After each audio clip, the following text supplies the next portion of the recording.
Welcome back, everybody. Today we're going to go over how to make your photography awesome no matter where you are. Coming up. I've got a ton of gravel in my shoes, world on my shoulder, heart full of blues, I'm in the dirt. Welcome back, everybody. My name's Dave Grenier, and this is Photo Heal. Healing through the art of photography. Now, before we get started, there's something that you need to be reminded of. It's a little secret I got for you. You're pretty awesome. You're still awesome. No matter what's happened in the last week, you are still awesome.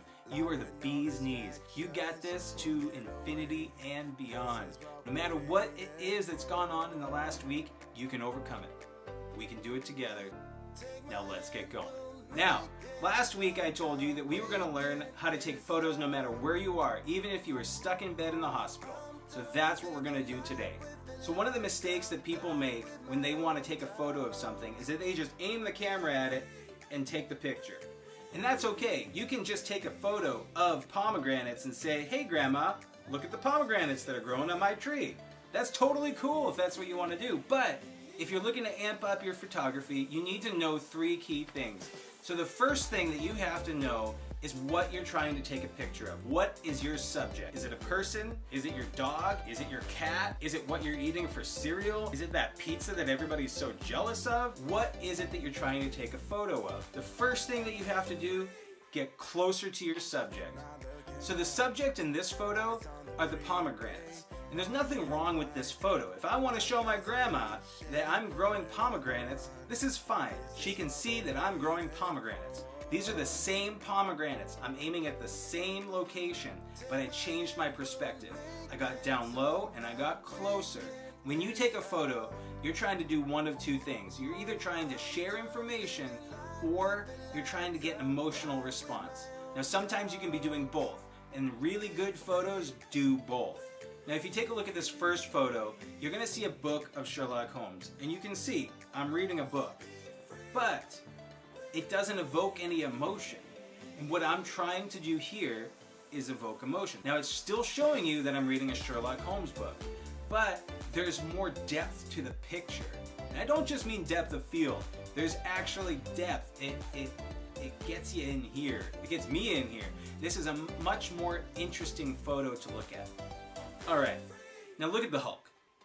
The Hulk is cool. The Hulk is awesome. Everybody loves the Hulk. He's just sitting there with a remote.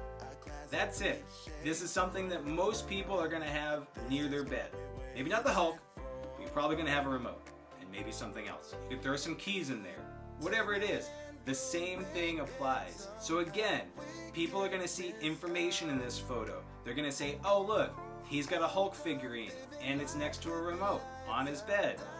Good to go." Okay, now this guy looks imposing.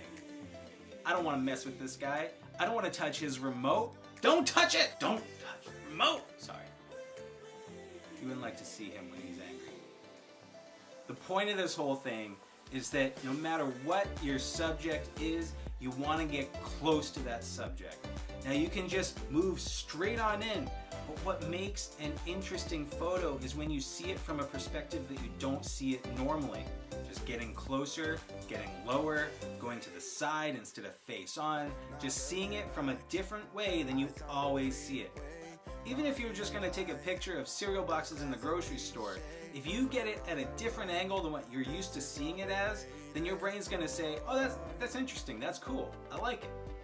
Now the third and final tip is to make sure you use those filters and adjustments. Now if you don't know what I'm talking about, make sure that you go back to last Tuesday's episode where we learned how to use Lightroom to make different adjustments and make your photos pop. So that's it, everybody. Make sure to close in on your subject, change your perspective, and use those adjustments. Now come back tomorrow for Tech Tuesday, where we're going to go over additional lenses that you can buy for your phone. And as always, make sure to like, share, comment, and subscribe if this is something that you're interested in. And until next time, be good to each other. My dog keeps barking. Do you hear it?